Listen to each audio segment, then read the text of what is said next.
So, welcome, welcome. Today I have the incredible honor to sit down with the wonderful Elspeth.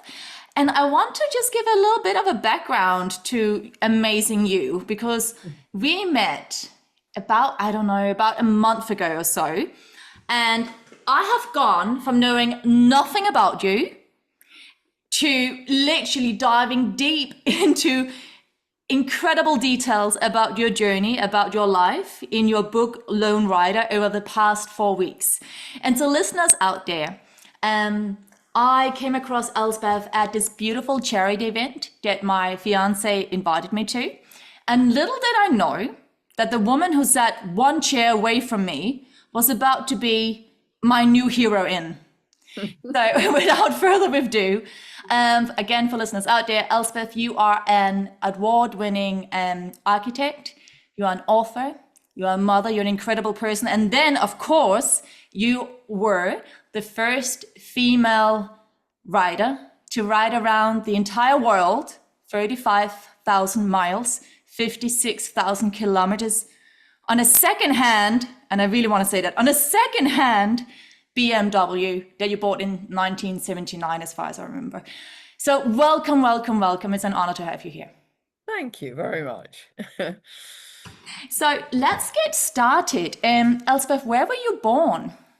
I was actually born in London, just off Portobello Road, in 1959. Wow.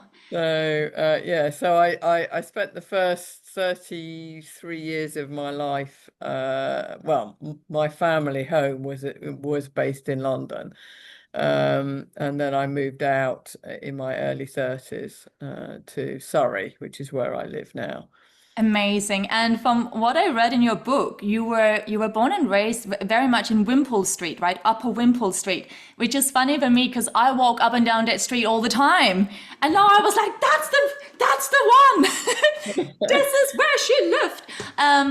And so you set out in life at the very early age of, were you 24 when you decided to do this amazing trip on your motorcycle? I was 23, actually. Okay, 23. And can you give us a little bit of background? Because obviously I've read the book, but people don't know what was the incentive? Right. Well, I suppose I started riding bikes. Well, I suppose it all started initially when I was expelled from school, and I was sent off to boarding school when I was 10. And I was expelled when I was sort of 16, part way through my A levels, and I ended up going to a crammer in central London, which was where I met these group of people who rode motorbikes, and that was my introduction to motorbikes. And I ended up buying one of a bike off Simon, which was a little Yamaha YB100, and it was simply, the easy, most efficient way of trying to get around London. That was it. I never saw it as motorcycling becoming a really important part of my life or anything at all. It was just cheap. It was, and it was good fun. And I really, it was great. I used to hack all over London with this thing. It was brilliant. And then after about a year of that, I bought myself a slightly bigger bike, which was a Honda 250. And then about a year after that, I finally bought my BMW R60 stroke 6. But again, even at this stage, I had no ambition or whatever to ride any particular long journeys with it. Mm. I just enjoyed riding, but I suppose each bike, as they got bigger and bigger, sort of enabled me to ride further and further. So when I got my R60 stroke 6, I think that's when I really sort of felt you could go places on this. Mm. It was a decent sized bike. So I did a trip around Scotland was my first trip I did. Then I went around Ireland. Then I went around Europe in the summer of 1980. And then in 1981, I flew out to America, to the west coast of America, And I bought an old R75 BMW 750 and rode it across to the East Coast. And I think it was kind of somewhere on that. I don't know, this crazy idea just popped into my head. I wonder whether it's possible to ride around the world. And that just shows how different it was in those times, because people kind of didn't do trips like that at Right. all. And the world, because obviously it was before social media and the internet and all that, all the technology that we're so used to now. And so the world seemed a much larger place because it was much harder to find out anything about countries. And so it was, anyway, this kind of, Yeah, yeah. this thing popped into my head, but it was only following the year after that I Mm, decided, for several reasons. I was not in a good place. I wanted mm, to escape. I was brokenhearted. I'd finished my first 3 years architecture, but hadn't done particularly well in my mm. degree. So I was sort of undecided really what to do in my life and whether to carry on with architecture or not, because architecture is like a 7-year course, so it's a kind of serious Commitment. commitment. Exactly. And so I I just decided, what am I going to do? And I don't know, I just thought, well, why don't I see if I can ride my bike around the world? And that was it, really. So I just got a job in a pub. I earned and saved some money for about 3.5 months. Um, and once I had enough money to get, hopefully, to either New Zealand or Australia, I Mm. just left. So I think I had about £2,500 when I left, which I knew wasn't going to be enough, but it was fine. I think if you always wait until everything's perfect, then you never leave on those kind of trips. So I just, went with what I had and shipped my bike to New York, and that's where I started. Which was so wonderful. And I just want to pause for a second and I'm just going to take a breath here because I really, really, what I love about everything that I've come to, have an insight about is everything that's been fueling you. So I know you're mentioning a few different things that took place here, right? And thank you so much for your openness and your honesty.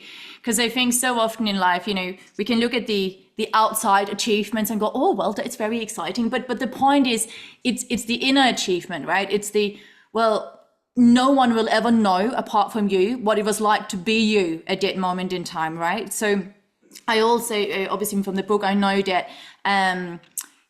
this a man had broken your heart, which wasn't very very, very fortunate. But at the same time, instead of going, well, that's that, you used whatever you were feeling and you poured it into something. Even and the same thing, like you said, like, well, the architect, it was 7 years commitment, and I wasn't really sure if that was really what I wanted to spend my life doing. And instead of sitting there and going like, oh well, all these challenging things are happening to me, you decided to do something. And I think, I'm just going to quickly, you don't know this about me, but I left my country at 16. So when I moved out of home, it was leaving the country to go to another country. And people often they go, oh, you were so brave. And I was like, no, if you are in a house that's on fire, it is very common to jump out of the window. I did not feel I had a choice. I'm not saying this was your experience. I'm just sharing that, whatever we are feeling, whatever we're experiencing, we can always pour it into something, whatever container that is. So I just wanted to highlight that, because I think it takes so much more than a lot of other people, because I know a lot of people, especially in the I know you do all these amazing talks in the bike communities, and all the men are like, oh yeah, look at what else we've done, and it is amazing. But I think more than the outer achievement is the inner achievement, because when you experience that state, again, like I said, no one else will ever know what it's like to be you, because you were you.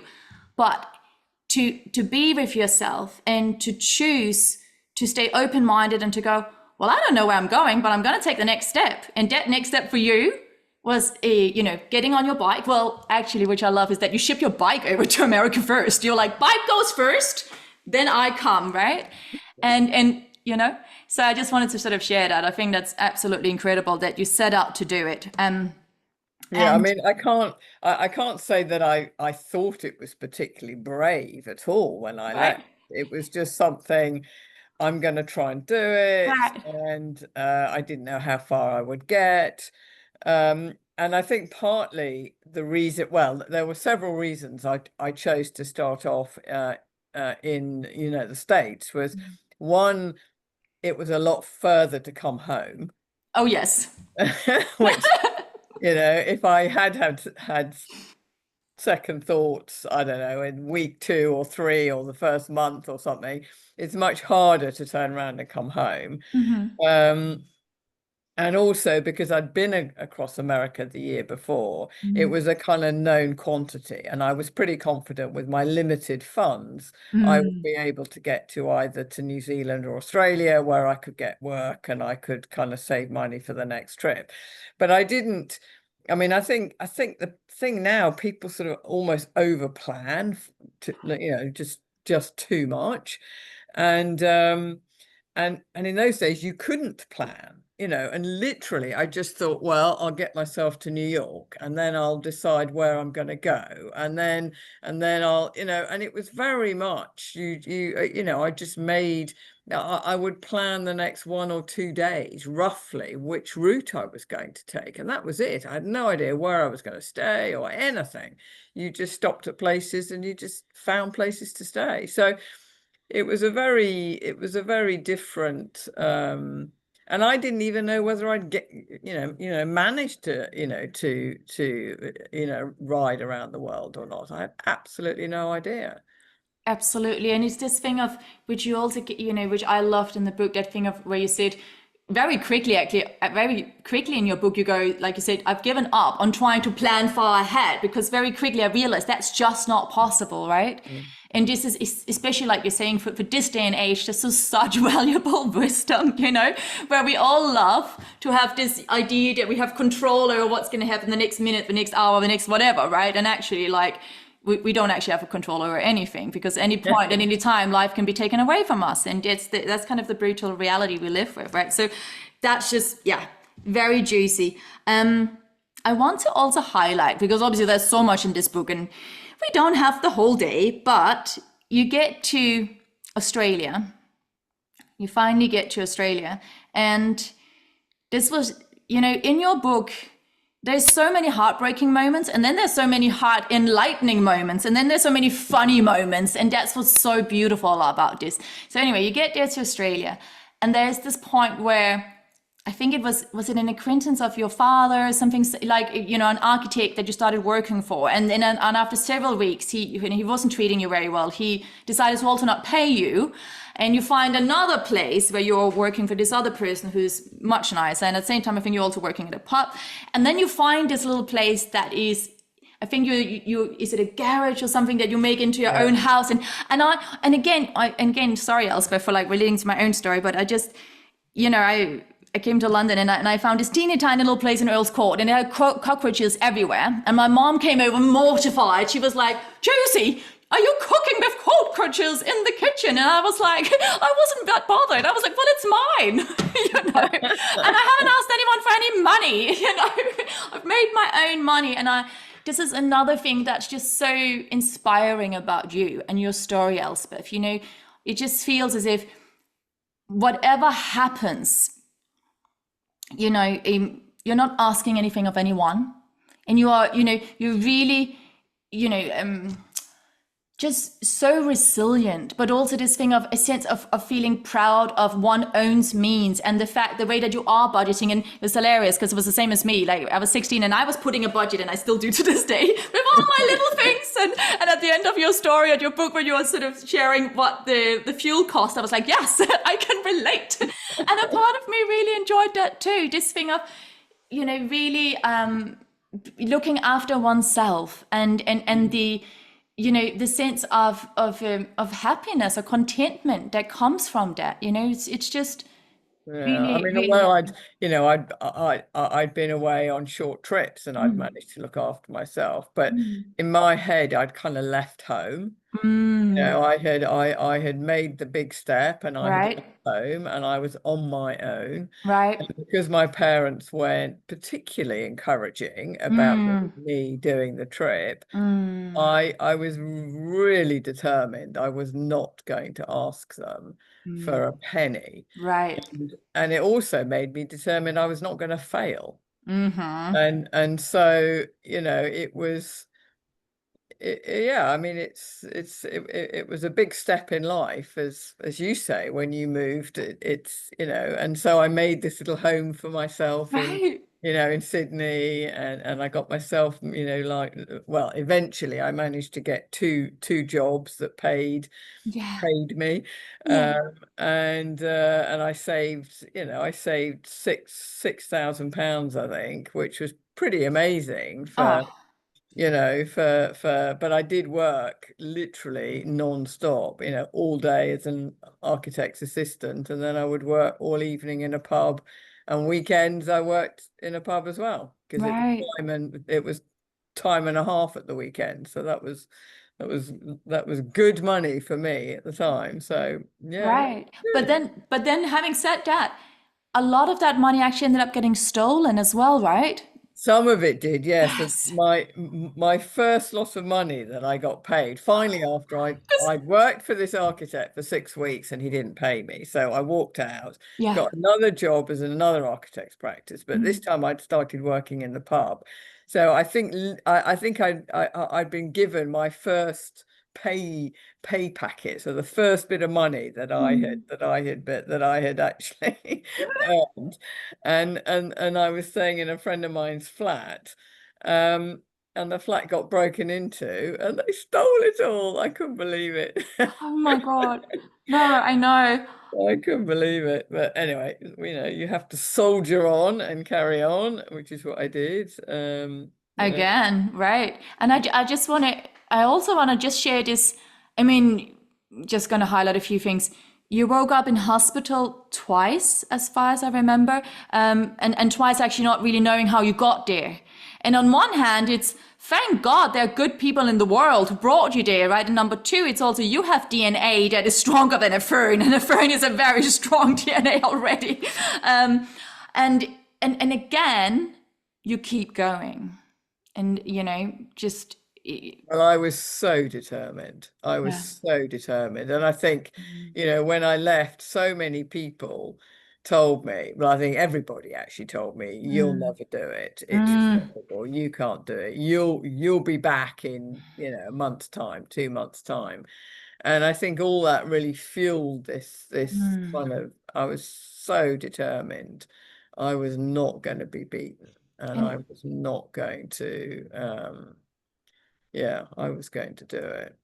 oh, yes, and indeed you did. And I mean, there's so many juicy moments. Then there's that gorgeous, amazing moment. Well, not for you doing it, but as a reader, as an observer of your life, the whole Punjab crossing into Punjab, that experience of because I call it Punjab round two. So you go in, you can almost smell the next place. Yeah, And then they send you back and you go all the way down. And then you uh, return all the way back up. And then at this point, you've obviously met Robert at this point, right? Who is yeah, definitely great love of your life, right? yeah, Which if it's okay, I just want to add to the story because again, this is your life story. It's so beautiful. And so there you guys are. You're back at that crossing point for the second round. You're sleeping in that sort of, I don't know, garage looking place, as far as I remember it, a warehouse, something. And that night, you've been told by the people there, the border police, I guess, that you'll be able to pass because you have this cool little thing, maybe. But Robert can't. So there you are. Not only have you, I mean, everything you've already been through, survived several accidents. I mean, survived, a pregnancy. I mean, all these insane challenging things, and I'm just mentioning 2% of it. And now you're also faced with the challenge of, do I continue onwards without this person that I believe is my soulmate, you know? This is incredible. And then what I love is that you go, oh, but do pop over with me. You never know. Sort of like the eternal optimist, which I love, you know, because I always go, well, you know, as a human being, it's so often, you know, again, that thing of we can't plan everything and hallelujah for that, because sometimes life just surprises us, right? And there is no way you could have planned for what happens. Do you want to share with us what happened when you returned the Well, second time? it was, it was complicated. So when I was in India, it was the storming of the Golden Temple by the Sikhs, and it meant that the whole Punjab state was closed to foreigners. So although the border was open into Pakistan, the actual Punjab state was closed, and the only way you could get to the border is to ride through the Punjab state. So Robert and I, we were up in Kashmir and Leh and Ladakh when the Punjab state was closed. And so we had to ride back down through the Punjab in order to get to the border. And so we decided just to try and get to the border, even though we knew the Punjab state was closed. So we just rode through all of the roadblocks, and all these soldiers would come out, all, you know, trying to stop us and tell us to slow down. And we just pretended we didn't have a clue what was going on.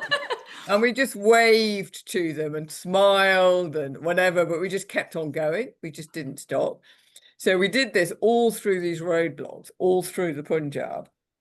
And we managed to get out of India, technically out of India, into no man's land, and we could see Pakistan. It was like 20 yards away, and but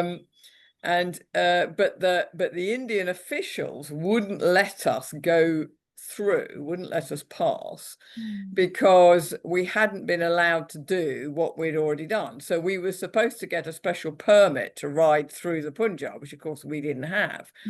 So they sent us all the way back to Delhi through the Punjab to get a permit to enter the Punjab.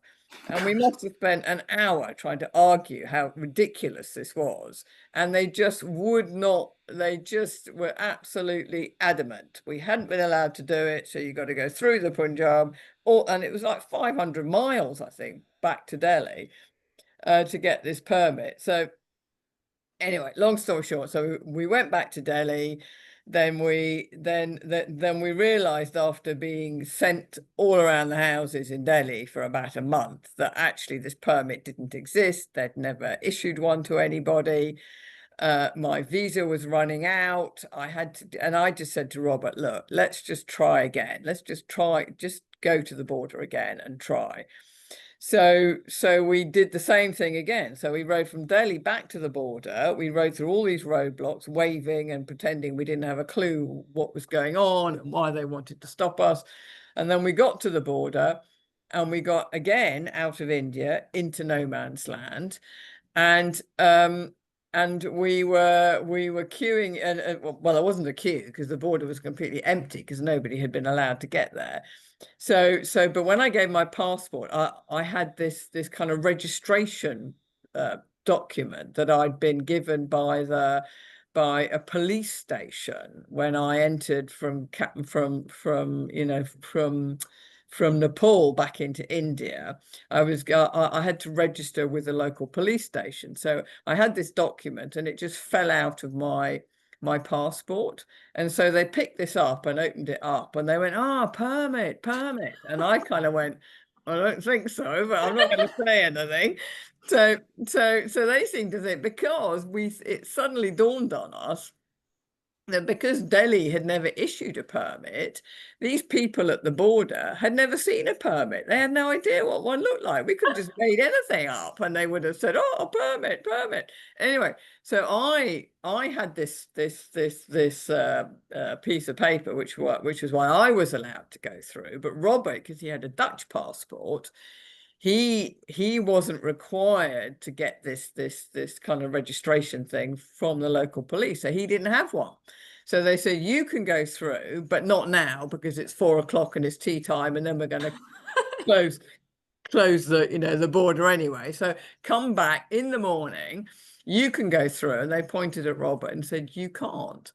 And then the next morning, and anyway, so as you said, we Robert and I, we just spent hours, and Robert was saying, just go, just get out, don't worry about me, and but Robert was, Robert really struggled in India, and he had his, it didn't take him long to lose his patience with the Indians. And I mean, there was one time in Delhi when we were trying to get the permit, and we finally, after weeks and weeks, we got to see the official that we were supposed to see, who was going to issue us the permit, and the guy just said, no, I'm not going to give one. And Robert just started to punch him. So Robert was really at his complete wit's end with these, and he just was. And I was kind of fearful that if I left him in India, he'd probably, end up in prison, to be honest. Oh God. And so, and plus the fact, I felt strongly that we should, we had got through so much, together, and to leave him now, just, to be honest, it didn't even cross my mind for a second that I was going to leave him. And then the next morning, I just said to Robert, come on, let's just try again. You never know. You never know. And so we went to the desk, and I showed my, registration thing, and they said, oh yes, permit. And then for some bizarre reason, they didn't ask, Robert for his, whether they thought mine was for both of us, or I haven't got a clue. No idea. We just kept our mouths shut. And then we were both just, they just stamped us both out. I mean, we could not believe it. And so it was, but we were the first people to get through the border in months. Oh my God. Absolute months. But it just shows you could just never tell with these things and what happened. And every day was like that. It was you never knew what was going to happen. And I want to share, and thank you so much for sharing that. And I want to also ask, because there's another one, and this one is slightly more fun, because this one was obviously vitally important that it actually happened. But then there's also the experience of you trying to get through the Calcutta station. Right? And I was laughing so much at this point where he goes, maybe just wheel your motorcycle through. And there's a guy nodding, sort of going on your shoulder going, miss, no sitting on the motorcycle. You must get off it and then wheel it through. I know. I gave up trying to understand Indian logic and Indian officials, and the bureaucracy was just on another level. And I just gave up trying to understand it. It was just so bizarre and so ridiculous. And yeah, I mean, it was, it is an extraordinary country. I mean, I think now it's a lot better. But I mean, that's certainly one thing the Brits left the Indians that was probably not a good thing, was all our paperwork and bureaucracy that we left them, that they seem to have taken to a whole different level to what we anyway there. And actually, from the funny to the sad, we're going around all the emotions in our chat today. Again, I think this was India again.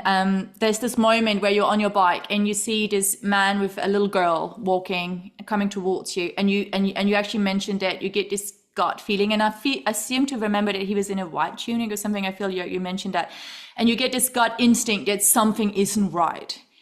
And I mean, do you want to share a little bit about what happens? Yeah, I mean, we were told by many people, I mean, many Indian people, that if you hit anybody in India, don't stop, just keep going. And which might sound a bit very harsh, whatever, but we'd been told it was you know, especially out in rural areas where there's a lot of poverty. Mm. You know, you know, life is very cheap, and their children's life is very cheap. And so if they, you know, if they can get their child injured by you, Mm. then they can extract, you know, money out of you. Mm. So, you know, and I was riding along, you know, Robert was in front, I was riding behind, and Robert bike passed him. So it was a father and the daughter. She must have been 4 or 5. Mm. And he looked at Robert, and then he looked at me because he saw me coming along. And Mm. I don't know, I just got this really uncomfortable feeling. And just as I sort of came, you know, towards him, you know, his daughter got kind of pushed under the wheels of my bike, Mm. and she was, you know, I hit her. You know, her headlight, her head smashed into my headlight. Mm. She was burnt because my exhaust burnt her shoulder and her arm. Mm. And I kind of kept on rolling, you know, the bike on, and I saw her in the mirror, you know, lying on the side of the road, and you know, there was just no way I could not stop. I Mm. mean, I had to know, I had to, so I stopped the bike and I walked back, and the father who didn't even go to his daughter to, you know, to pick her up or look at if she how injured she was, you know, he just came to me and he went, rupee, rupee, you give me Mm. money, you give me money, you give me money, rupee. And I could have, well, I think I did nearly, you know, nearly hit him anyway. So Robert kind of saw, he turned around when he realized I wasn't behind him anymore. Mm. And then we had this huge argument and debate on the side of the road, and all these people came, and every bus that passed stopped, and they were all given a whole kind of thing about what had happened. And Mm. fortunately, after, I don't know, half an hour or something, this kind of army jeep arrived with these sort of soldiers or sort of officials in them, and they kind of said, look, you know, just give them something. Um, and so I gave him 20 rupees, which was equivalent to about $2. And he seemed as happy as anything. And the child, you know, you know, I got my first aid kit out, I bandaged her Mm. up, I cleaned all her wounds up, and I made sure she was okay as best I could. Mm. And then we were allowed to leave after he got his 20 rupees. Mm. So, you know, life is very, very cheap in India. Well, it was then. Yeah. Again, I think the country, I mean, I was back in India last year, actually, and the country is very, very different now, I'm happy to say. Oh, that is very good to hear. But again, just demonstrates again that, you know, these 2 years of your life, you know, from the highest highs to the lowest low and everything in between. And again, even that experience as well. And just touching, because again, there's so much here, but just touching very briefly, I don't know how many times, but it's definitely, I want to say 4, at least that you mentioned in the book. That you also have several men, you know, trying to ask for your price, or right up, literally just trying to grab you, and not just a little cute something, a little sneaky, a little naughty something. Literally, you know, locking the door, pushing you up against the wall, this whole thing. Yeah. So you don't have to go into details, but I just wanted to share it. I just think it's just so important that these things be told, because that is also part of life, and the fact that you also survived all of those moments. Yeah. I mean, in a strange way. I mean, I think because before I left on my trip, I had actually traveled quite. I mean, I went to Mm. Egypt with my sister when I was Right. 17. Mm. You know, I'd been to Morocco and traveled around that when I was 16. Mm. So, you know, I mean, I wasn't completely, you know, you know, I was aware that Yeah. I was going to get a certain amount of attention, or, you know, Right. unwanted attention, I should Mm. say, and hassle. Mm. Um, but to me, it was a risk I was prepared to take in order Yes, to achieve what I wanted to do. of course. And I did have, and I was quite good at, once it had happened or Mm. something had happened, I didn't, I didn't think about it for very long. It was just right. That's it, done. And I would move on, and I wouldn't let it, I wouldn't get angry about it. I wouldn't Mm, let it fester in my mind and get yeah. angry. I just literally, I moved on from it. That's it. Dealt with it. Fine. Off we go. And I think that was a very, and I don't know why or how I did that, but I just did. And so, but it was something as I said, I always knew I was going to get, a certain amount of hassle. Um, but there are things, I mean, I chopped all my hair off. I didn't wear makeup, didn't wear jewelry. I wore the most unflattering clothes I could possibly find, all that kind of stuff, which obviously makes a difference. And I think while I was on the bike and riding my bike, I felt relatively safe because everybody automatically assumed I was male, because nobody imagined it was going to be a woman riding this big motorbike, especially in a lot of the countries I was riding through. And I had a full face helmet, so you couldn't see all my face. And so when I was actually on the bike, I felt relatively, safe. And when I got to certain Muslim countries, I would just not take my helmet off all day. If I stopped to go to the market, I just left my helmet on. I went into the market, I bought whatever fruit and veg or whatever, and then I just came back to my bike and got onto my bike and rode off. And I just did not take my helmet off. And so, there are certain things obviously you can do to minimize the hassle that you're going to get. But it's Yeah. unfortunately being a woman, that's part of life, or it certainly was then a lot. Well, I mean, maybe more then than it is now, which is so things have improved a bit, I think. Right, absolutely. I want to just jump into here and now and make it super even more relatable to listeners. If someone wanted to go on a big ride, even just going, oh well, let's say, like you were saying, let's just do one day at a time, see where we get to. What would be your advice to a young woman like yourself? So you were 23 when you set off. What would be your advice to someone at 23 to set off? Any specific advice?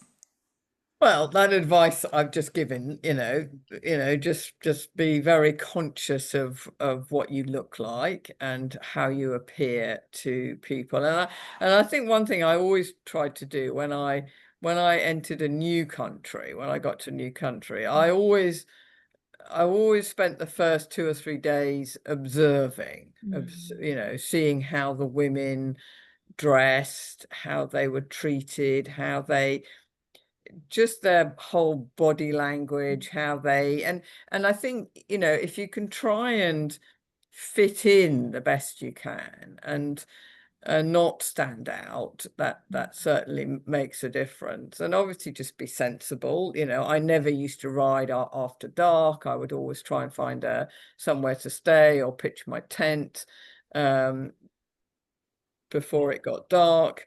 So, I think there are basic things which I'm sure most women are, we all do the same. I don't think I'm particularly whatever in inventing this stuff. We all know ways, but I think it is really trying to blend in rather than trying to stand out, and being respectful of the country. Yeah, If you're in a country where the women are all fairly well covered up, then cover yourself up. It's just being respectful, absolutely. uh, and and that goes a long way. And if you do all that, you'll find it does make a huge difference. So. No, that makes complete sense.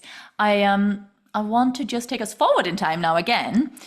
So after these incredible 2 years, you arrived back home, which by the way also that last journey home. Wow, that last big sail and then stuck on the ship in front of Dover. And honestly, your whole, obviously it's your life, but I'm sitting there and I keep going, I'm like, this is like a movie. And I'm like, no, this is Elspeth life. This actually happened, you know? So you're there, like, finally, you've nearly been killed several times. I mean, so much has happened. And then you're there and you're stuck on that ship in front of Dover. And anyway, you finally pull up. And then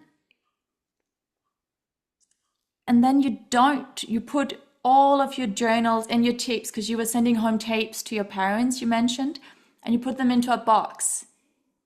And then you don't really take it out for, was it 30 years? Am I right in saying that? 35 years, yeah.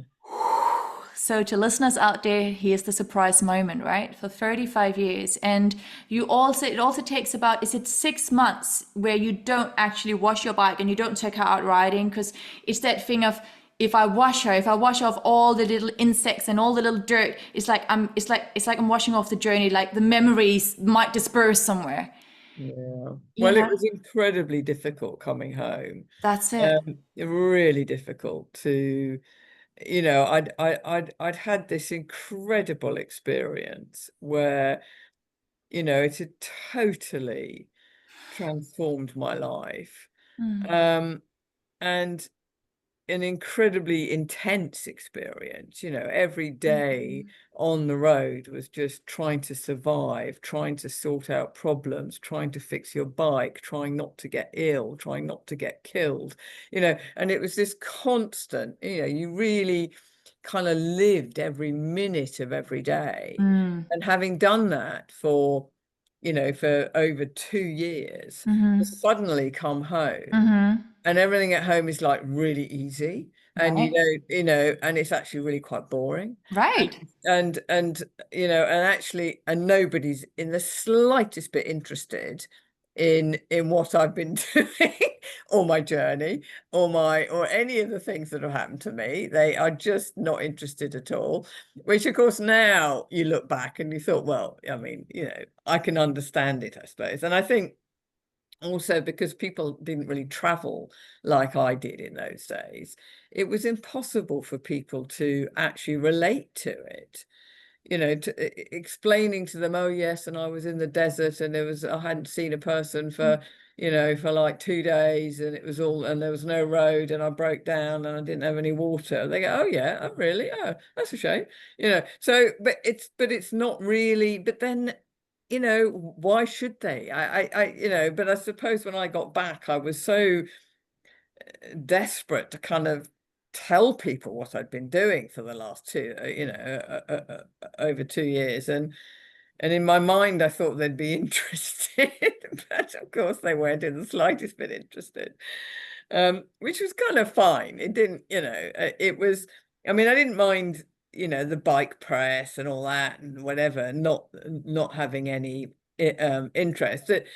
My family, again, I just think that they just couldn't understand it.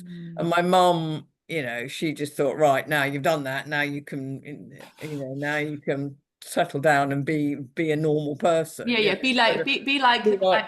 Hmm. exactly. But it was swept under the carpet as if it was this sort of little blip that I'd had that wasn't that, I don't know. It was very, very odd.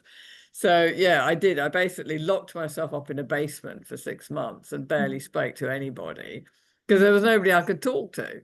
Um, and then I finally managed to I thought I've got to do something. So I got my bike out of the back of the garage and I completely stripped her down, and rebuilt the engine. Not that she needed that much, but seals, gaskets, all that kind of stuff. And she was leaking oil everywhere. And so anyway, so I kind of fixed her up, and kind of restored. Well, yeah. Anyway, so I'm still riding her now, which is good. And then I went back and finished off my architecture. So I did actually, and that was one thing. The trip was really good. It did reignite my interest in architecture again. I'd seen the most incredible buildings all around the world, of temples and forts, and these incredible houses in Indonesia. And I don't know, it was a real, architecture just suddenly clicked for me, and I then went back and I finished off my architectural degree. So Amazing. And also I just want to highlight the fact that the one person that could relate to you because he had experienced lots of it with you, i.e. Robert, right? At this point, the two of you decided at some point to not be in touch anymore, right? well, that was complicated. So we Yes. saw each other for a year or so. I mean, I don't want to say the end, otherwise it'll spoil the book. Yeah, sure.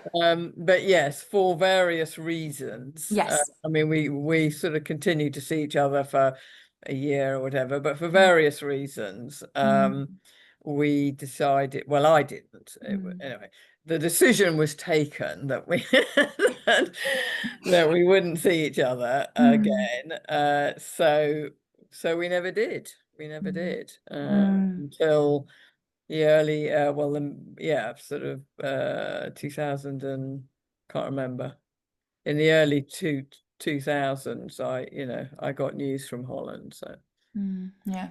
No, thank you so much for sharing that, and also that experience of, the real sort of like sadness, despair, whatever you want to call it, like coming home and then just to realize that actually I also don't really belong here. Like the only one I belong to is me. That's kind of a yeah, lonely place. It's, it was you very, know? it was very isolating Yeah. and very lonely. And I literally, as you say, I felt I don't belong anywhere. Right. I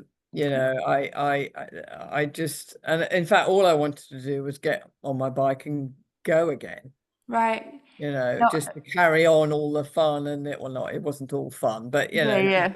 just to just to get back on the road again. That's all I wanted to do. But at the same time, I kind of knew that wasn't really the answer. Mm, You can't, it just wasn't the answer for me yeah. anyway. Yeah. So yeah, so I kind of, but it took several years really before I felt reasonably comfortable. But to be honest, I've never really felt I mean it changed me for life, Of course it did. it makes you a very different person when Of, you of experienced or went through all the things that I did. And I just want to share, I don't remember the exact line, but it's something, it really, like, again, another little moment where my heart was like, wow. So you say something along the lines of, so you're finally meeting up with your parents. It's in Kathmandu. I think it's after 18 months of not seeing each other, something like that. And, obviously you're very excited, desperately missing them. You can't wait to see them. Then you see them.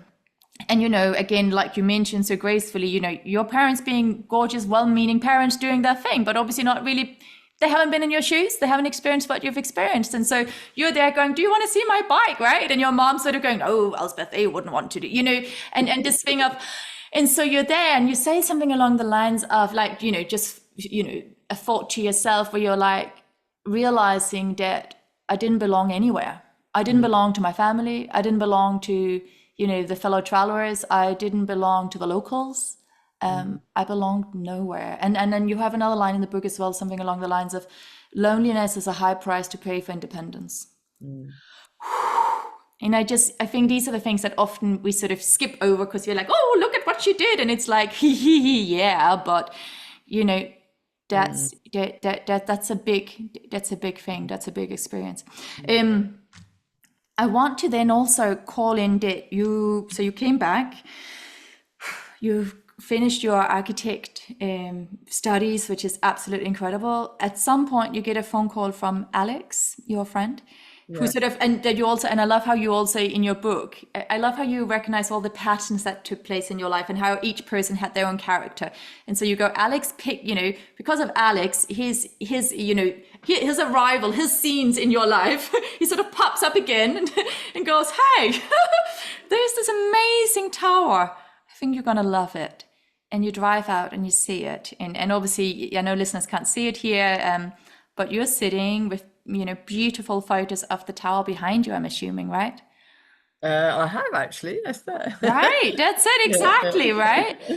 And you know what's interesting, Elspeth, because obviously I want to hear in your words. I know from reading about you that it took 7 years, and again your gorgeous persistence, your gorgeous, putting everything into it. Your gorgeous. Let's break this down and just one step at a time.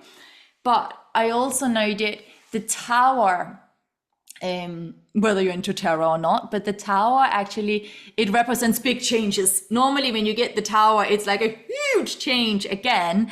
And I just think the fact that you fell in love with this tower and you decided to make it your home, it's just such an incredible symbol of you, this sort of like the rebuilding and the rebirth and the, one step at a time. Yeah, so I just wanted to sort of like share that because I can't believe it. I was like, this is so symbolic. And then you're also tall. So there you go. In my head, that makes complete sense. Of course, she lives in a tower. So, Elspeth, you fell in love with the tower. Tell us about Yeah, well, I think I was, I mean, I kind of went back to finish off my architecture, but I was never really, I was restless, it. I was looking for another challenge, looking for something to do. I Hmm. was still, very, very restless. And then, as you say, Alex saw this tower, phoned me up, told me about it, and I went out there to have a look at it. And it's this beautiful 130-foot high Victorian brick water tower, octagonal. And I just kind of looked at it and I thought, that's my next project. And I mean, at the time they, you phoned up the look because nobody had actually converted a water tower to into a home at that stage. So there were a lot of technical issues and regulations that hadn't been tested, and basically the building could not comply with any of the regulations because it's such an unusual building. And so I phoned up the local because I had to buy it at auction, and I phoned up the local council and said, I'm interested in buying this tower, and what are the chances of getting the permission to turn it into a residence.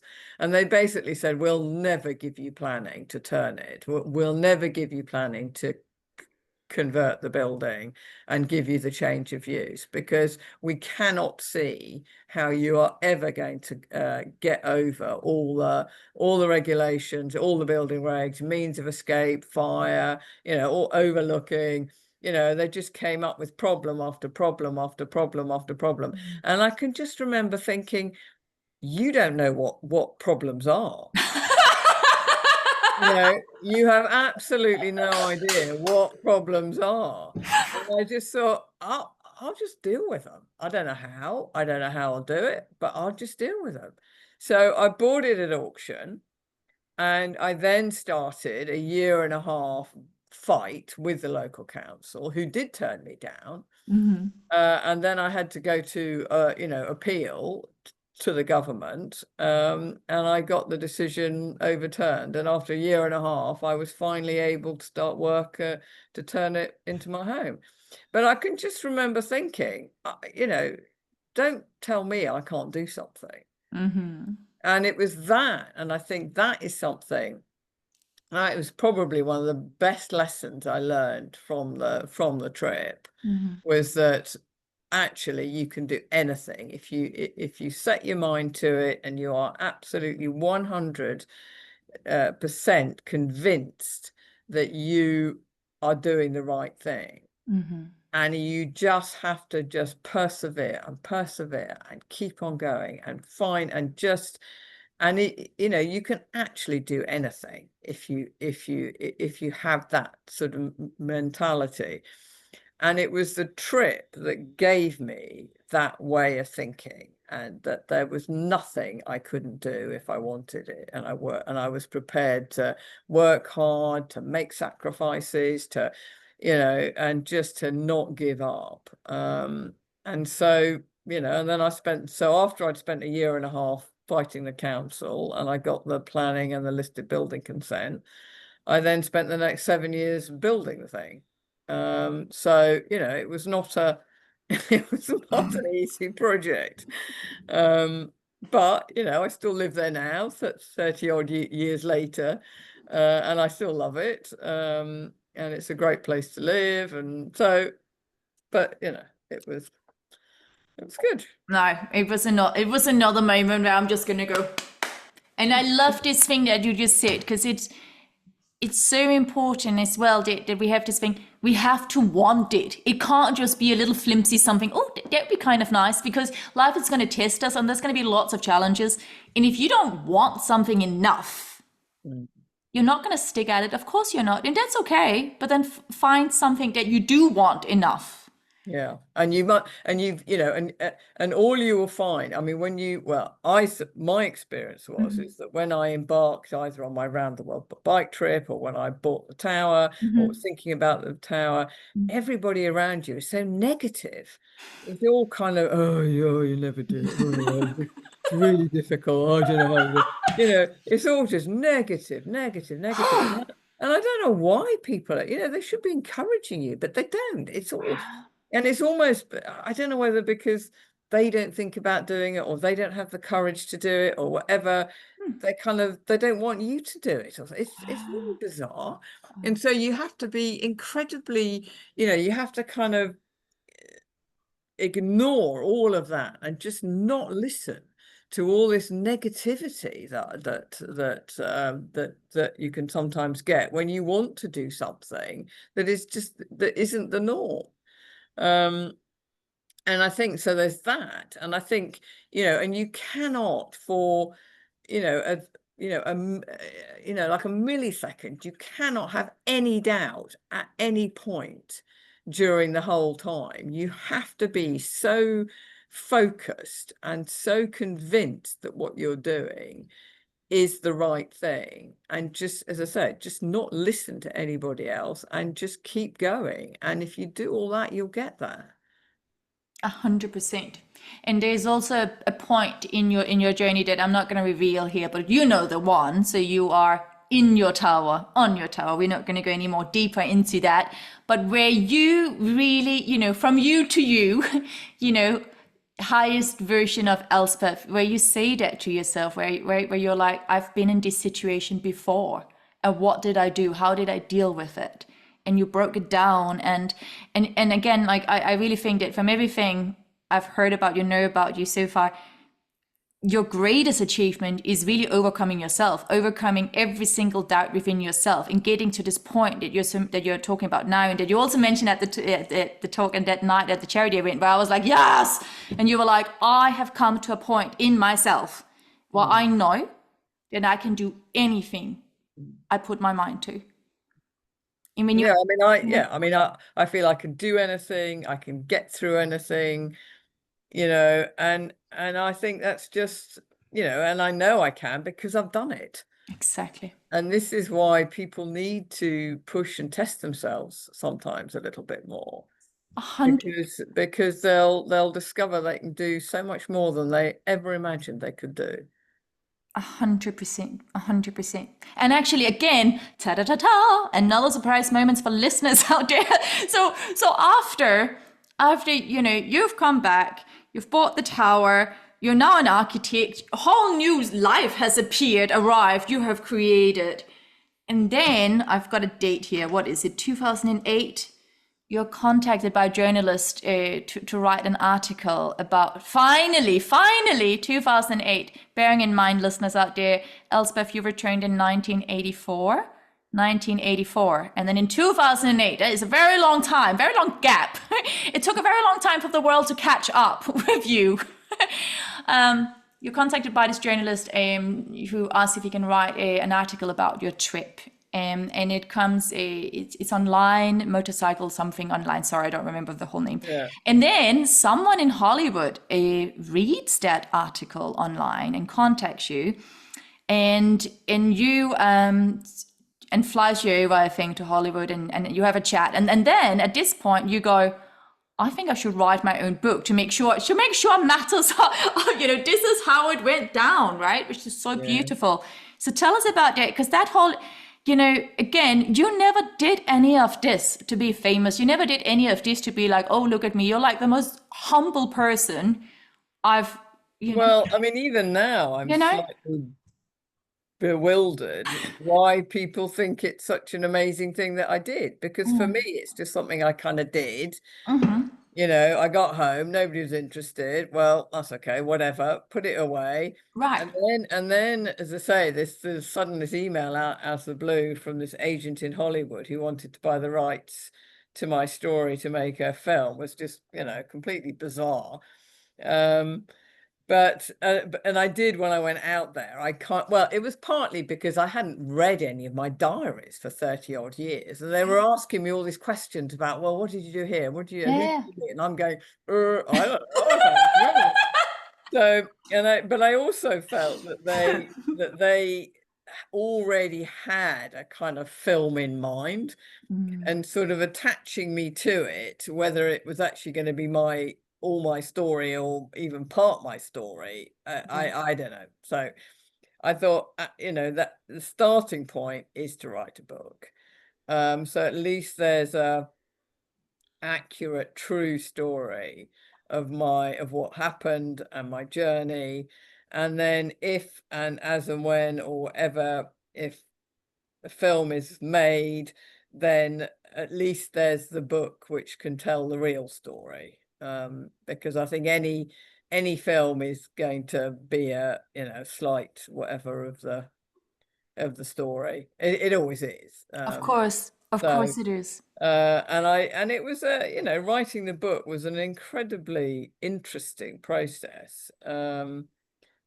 That I never expected. It was a whole nother journey in itself, writing the book.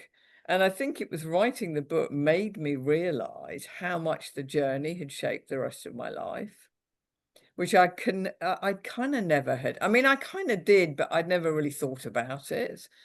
I got back, nobody was interested, well, whatever, went off, finished my architecture, then I was straight on to buying the tower, then I was fighting the council, then I had a baby, then and so, life just kind of moved on completely. And so I never really stopped to think or whatever about how pivotal the trip had been in my life.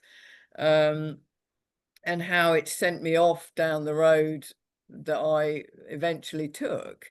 I never would have bought the tower. I never would have had the confidence or whatever to buy the tower had I not done that trip. With all these people saying no, no, no, and the council saying we'll never give you planning, and everything was negative, negative, and I just didn't, listen to any of it.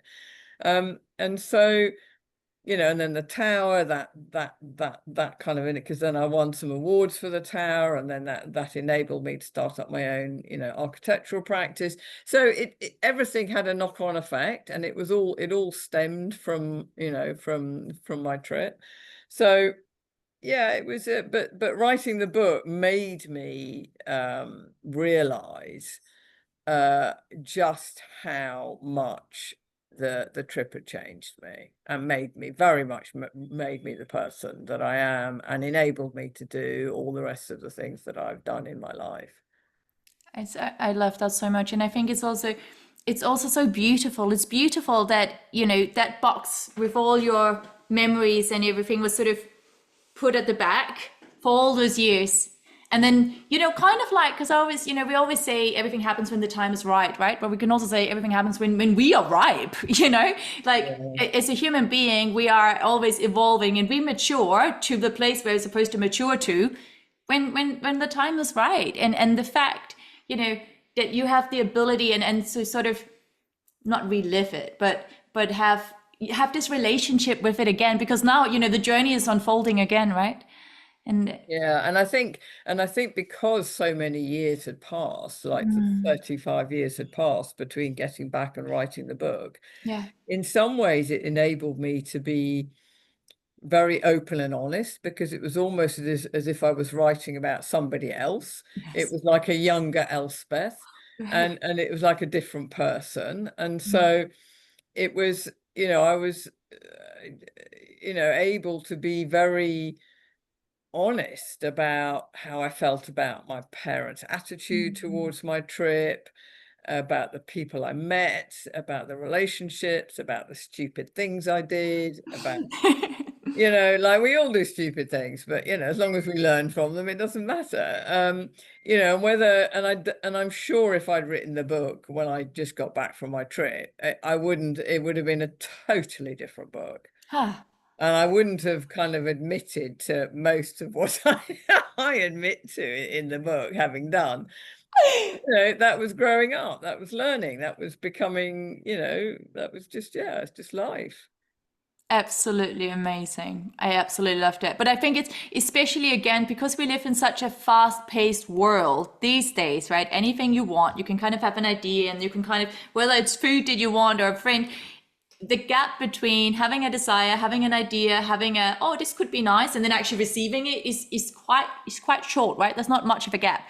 And so I think very often we can get so impatient, or we can be told almost by outside world that, hey, if it hasn't happened yet, it won't happen, or it's just, if this hasn't manifested, whatever it is, it's not for you. And I just think your story is just such a testimony again of that thing of everything has a rhythm, everything has its time. We have our time. Not only, I am actually from reading about your life. I keep thinking about people that are famous for whatever reasons, but very often artists, or so often their art was like they themselves was misunderstood during that time, and then they die, and like sadly, like all of a sudden they're really celebrated, and and people see themselves in their art and all of that. But during their lifetime, they were incredibly lonely people. They felt like they didn't belong, and so the fact that your story, and I know that you never asked for people all around the world to go, yay, we want to hear more about Elspeth, but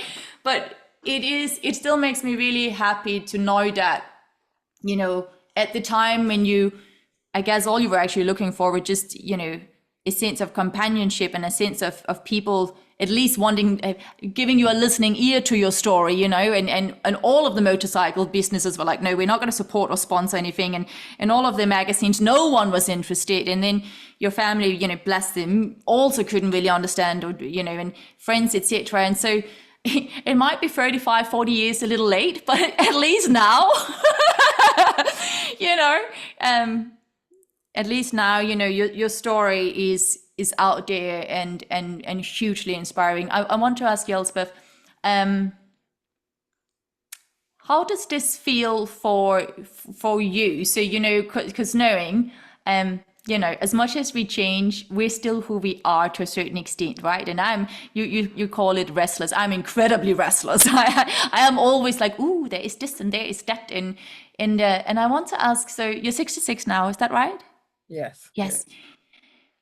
What's your new project? Well, I don't Mm-hmm. know. Well, now I've actually just recently, I've kind of wound my architectural practice down. And I do quite a lot of traveling, and I do a lot of trips. I don't have about 7 years ago, I bought a ruin in Italy, and I've spent the last 6 years building that. So that was my last project. That was finished, probably finished last year. So that was a project and a half, almost as hard as the water tower, actually.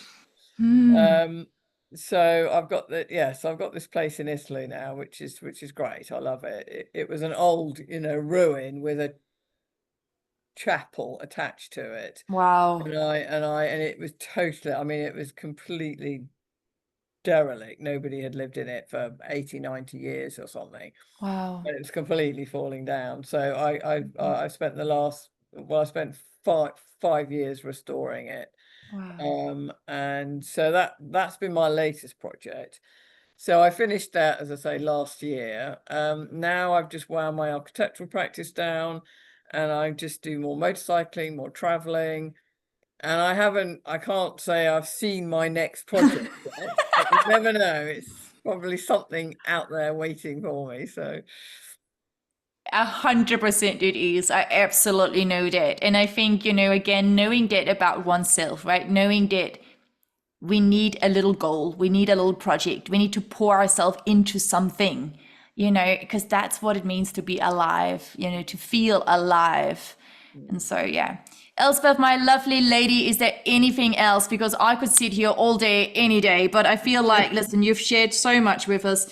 It's been an absolute pleasure. I'm looking across my notes and I'm like, oh, there's so many good things, but I put this thing here. I wrote that the world wasn't ready for what you had created, but thankfully it is now. I also wrote that this is a love story about running from heartbreak to letting it break you open, to falling in love with all aspects of yourself. And your bike too, by the way.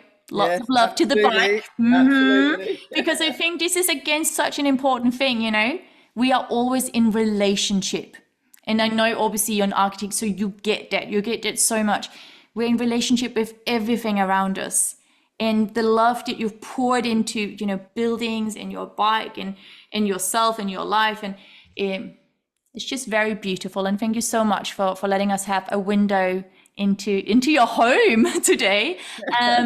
My love, so I'm just going to put up on the screen here. This is the book, Lone Rider.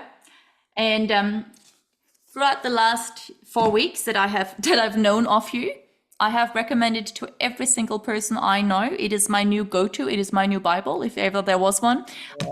When I finished it, the only thing that was said was that it was done, and so I will start it again.